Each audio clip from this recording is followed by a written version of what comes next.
In this video, we're going to talk about systems of force where friction is involved. Let's start with this example. A box of mass m1 is attached to a box of mass m2, as shown below. m1 equals 10 kilograms and m2 equals 8 kilograms. The coefficient of kinetic friction between both blocks and the table is 0.5. Starting from rest, a constant force of 146 newtons is applied to m2. What is the tension between the blocks as they move to the right? Okay, so the first thing I'm going to do, there's a lot of information given here. I'm going to kind of write it down on my paper, even if it's in the problem, just so that I have all the pieces out in front of me, all of the known information.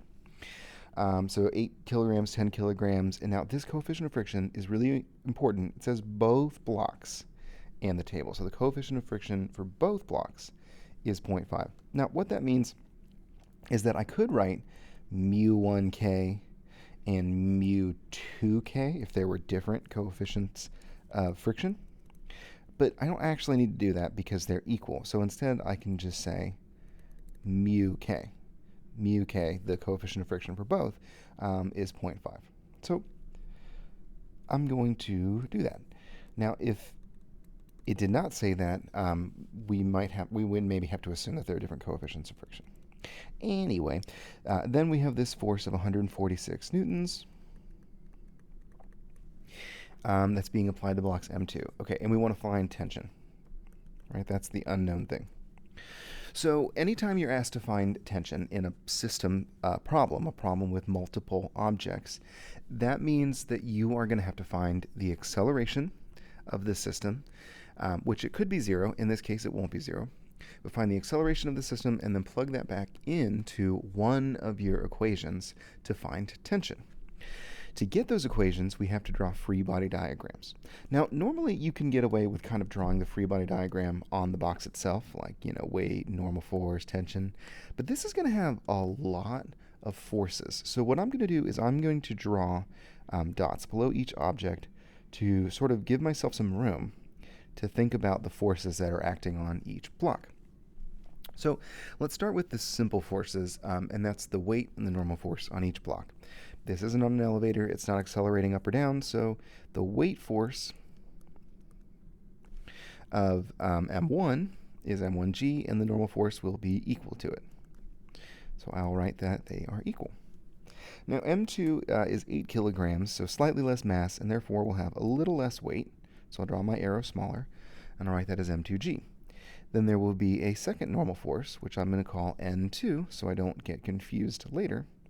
And I also indicate that these are equal. Okay, so those are the simple forces. It's the left to right, the horizontal forces, where things get kind of confusing. So let's start with this applied force. Remember, it's so tempting to think that this applied force is being applied to both objects. But it's not. It's only being applied to M2. So I would write F applied to M2. Do not draw the F applied force on box 1. Instead, what's pulling box 1 to the right is tension in this rope. And that same tension is resisting box M2 as it's being pulled. So you would say that there is a left tension on block 2. And these forces are equal, so I'll use more congruent marks. Okay, great. So what do I do about friction? Well, I know that these blocks are moving to the right, so they're sliding past the table, and therefore the force of friction is going to be to the left on each block. Now, the friction always depends on normal force. So let's write the general friction equation. Mu k times normal force, right? Friction is fun. And in these problems, the normal force is just going to be equal to the weight. So again, generally, I know that friction is going to be equal to mu k mg. So that means that block 1, having more weight and therefore more normal force, is going to have more friction than block 2, who has less weight and therefore less normal force. So when I draw these forces of friction, I'm going to have a slightly smaller F2, force of friction, than I do for block 1, F1. Now, those friction forces, they aren't equal because, again, that's what we just said. The weights are different, so the normal forces are different, even though they have the same coefficient of friction. Okay, so from this point, I can start writing my system of equations. And I'm going to erase this friction equation real quick so I have a little bit more space, and I'll write it up here. Mu times the normal force, which for each one is going to be mg. Okay. So let's start with block 1. Block 1 is going to have tension as a positive force because it points to the right, and the acceleration of both blocks is to the right. Then I would subtract that friction force, F1. And this will be equal to the mass of block 1 times the shared acceleration of both blocks. The second equation of force comes from block 2. In this case, I have the applied force as positive, but T is negative, which is good because I want it to cancel out the positive tension in my other equation. But now I also have minus F2. And this is equal to m2 times the acceleration. Okay, then I take these forces, these equations, and I add them together to get rid of the tension. Because again, the goal of this systems process is to figure out what the acceleration is and then plug it back in to find tension. So what I'll get is, on the left, F minus F1 minus F2 equals m1a plus m2a. And of course, I can do a couple of things to simplify this, right? I can factor out the acceleration, so I get m1 plus m2 times a. And on the left, it's kind of funny. If I was to write F1 as mu times normal force, which is the weight, then I would get mu k m1g, that's F1 for friction 1. And then F2 would be the exact same coefficient of friction, mu k, only m2 times g. That's a little small. Remember, we're just taking the friction force equation and we're adding a 1 or a 2 for mass 1 or mass 2. Well, I can actually combine those. And so what I would get is mu k is combined, right? m1 plus m2 times g. It's a terrible mu. Just give me 1 second. Okay. And then the applied force. Okay, so I've actually written it like this so that you can maybe see a shortcut, something that you can do to quickly find the acceleration.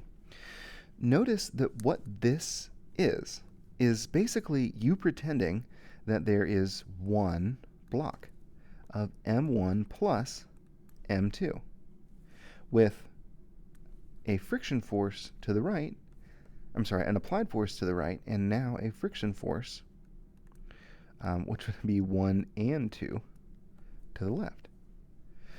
Right, because here I have the product of both masses times the acceleration, and then the product of both masses as the friction force. So you are allowed to do this because the coefficient of friction is the same for both objects. That sort of simplifies things. And you could cut right to this equation by being like, oh yeah, F minus the total friction is equal to ma, where this is for 1 and 2, and this is for 1 and 2. So if that clicks for you, go with it. That's a really fast and simple way to get an acceleration for a problem like this. So let's get a number for the acceleration. To get the acceleration by itself, right, I divide both sides by the total mass. Pew, pew. And I have all of these numbers on the left-hand side.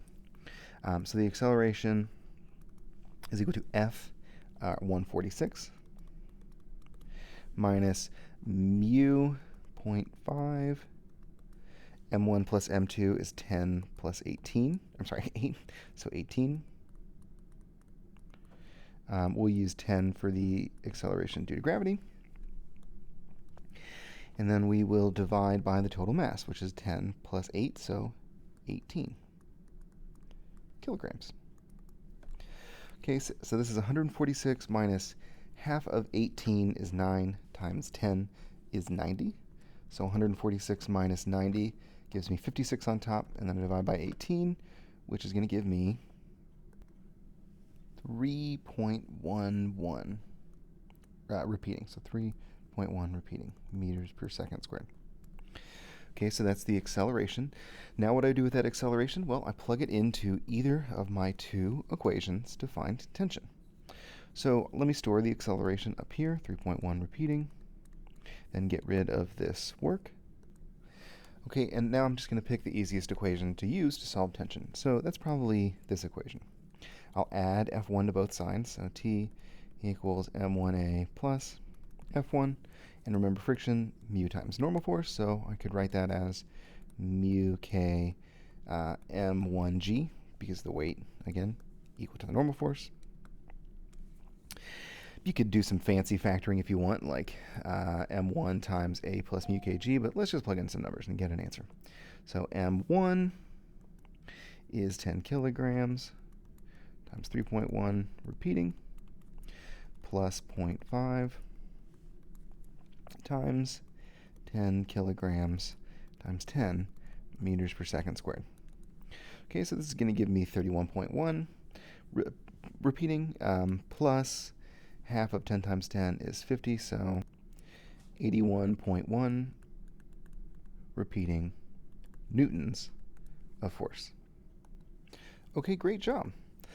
Again, a pretty laborious process, but you can kind of get fast when you start to see what you can do if you treat both objects as one and kind of quickly come up with an acceleration, that sort of thing. Let's do one more problem. 3 blocks are sliding to the left as indicated in the figure above. The coefficient of friction between each block and the surface is 0.4. Okay, that's important. Let's underline that each block and the surface is 0.4. What that means is I'm going to have the same coefficient of friction for each block, just like we did last time. So I don't need to write mu A, mu B, mu C. I'm just going to write mu K equals 0.4. Important. Sorry that I stopped reading, but that's important. Okay. The applied force is 72 newtons.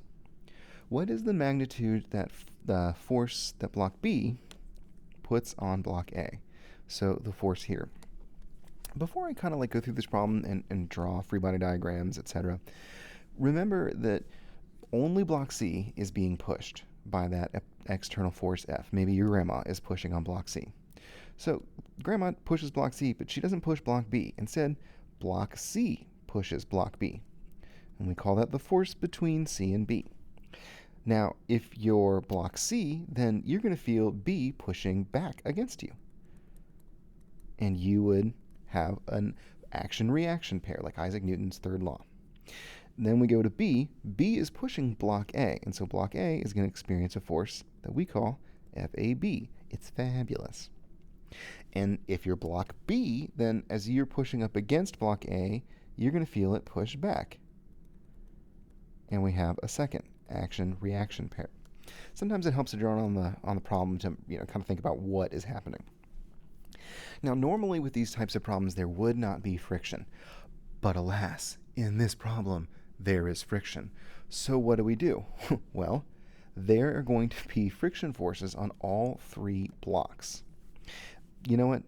We're getting already kind of crazy. Let's draw free body diagrams to make our lives easier. Okay, and I'm going to put an A above that, off to the right, just so that I can make it kind of simple. Okay. A, B, and C. C is the biggest, so it has the most weight. And I'll have a normal force, M and C. And you know what, just for the sake of the amount of congruent marks that there can be in this problem, let's just assume we know that the normal force equals mcg. And we don't use congruent marks because we're going to run out of congruent marks. It's going to get so messy. The weight of B is mbg. Call this normal force B, again, equal, so why not just write that? And then A, mag, normal force A, again, mag. Lord help you if this problem is on an elevator. So the horizontal forces, what do we do with these action-reaction pairs? Well, sorry. So let's draw those forces, right? Block C, the external force F to the left, FBC to the right. Actually, I'm going to draw that a little bit bigger. It's going to be less than the applied force, but that'll help me see it. Okay, now that's for block C. For block B, that force is experienced to the left in the opposite direction. FBC. So now I'm going to use a congruent mark so I remember. Okay, then block B feels that fabulous force, which is slightly less, to the right. Whereas block A experiences that force to the left. 1, 2. 1, 2. Fabulous. And now the worst part of all. Friction. There's friction on each block. You know what, I'm going to extend this force so that it's a little bit bigger. There's friction on each block. FC, which we use lowercase f. FB. And FA. Wow. Okay, well, when I write my systems of force, I'm going to get F, we'll say, remember left is the direction of the acceleration, so we'll make that positive. F minus FBC minus FC equals the mass of C times its acceleration. And then for B, FBC is now a positive force minus FAB minus the force of friction on B. And that is all equal to the mass of B times its acceleration. And then A, we've got a positive fabulous force minus friction on A. And this becomes the mass of A times the acceleration. So what do we get? Well, the internal forces cancel out, and I'm left with these three frictions that are negative and a positive applied force on the left. So F minus FA minus FB minus FC. Or since they're all negative, I can actually write this as minus FA plus FB plus FC equals, and then here, it's just as last time, I'm going to have MCA plus MBA plus MAA, or the mass of all three. MA plus MB plus MC times the shared acceleration. Do you see what that is? That's like pretending this is one big block. A, B, C, with an applied force to the left and a friction force to the right. What is that friction force equal to? Well, the shared coefficient of friction times the combined normal force, which would be the total mass, MA plus MB plus MC, times the acceleration due to gravity. So that's what this whole thing is. When I add all those forces of friction together, really it's like saying mu k times the total mass times g. Because again, the coefficient of friction and the acceleration due to gravity are the same. So then finding the acceleration is as simple as dividing both sides by the total mass, so that this cancels. Oh man, writing this out is just so painful. Get rid of it, get rid of it, get rid of it. So what's the acceleration? Well, the acceleration, I'll do it, I'm running out of room. The acceleration is the applied force of 72 newtons minus the total friction. So what is that? 0.4 times the total mass, 1 plus 2 plus 3, or 6, times 10 meters per second squared. Again, so that's like the total force of friction. And then I divide that by the total mass, which is, again, 1 plus 2 plus 3, or 6 kilograms. So what is that acceleration equal to? Well, 72 minus 0.4 times 6 times 10 is 48. Then you divide that by 6, and you get 8 meters per second squared. Am I done? Almost. So close. What's the last thing that I have to do? Well, now I take this acceleration equation, or sorry, number of acceleration. Let's write it up here. And then I go back to my original equations and think which one can be used to find the force that block B puts on block A. Let me get rid of this work. So first of all, what is that problem asking me to find? It's asking me to find FAB. And I can use either equation with FAB in it, this one or this one, to get a value. I'm going to go with this equation because I don't need to figure out what FBC is, and that would be sad. So let's do FAB minus friction. So FAB, and I'm going to add that friction to both sides. Remember, now I'm looking at the friction specifically on A, so that's going to be mu times the normal force, which is the weight of A, so MAG. And I just plug in my numbers. The mass of A is 1 kilogram, so 1 kilogram times 8 liters per second squared plus 0.4 times 1 kilogram times 10 meters per second squared. So 8 newtons plus, oh god, 0.4 times 1 times 10, that's 4, right? So 12. 12 newtons is the fabulous force. Whew. We did it. So again, most of the time when you have a systems problem, there is not going to be friction between all of the objects in the ground, because when you add friction, it really gets tricky. But so most of the time, when you're dealing with a physics problem with multiple objects like this and friction, a lot of the times mu is shared. And so you want to get into this world where you're thinking about all objects as one object, and then using that to find the acceleration, then getting in and thinking about, well, what can I use to find the specific force asked about. This video is done.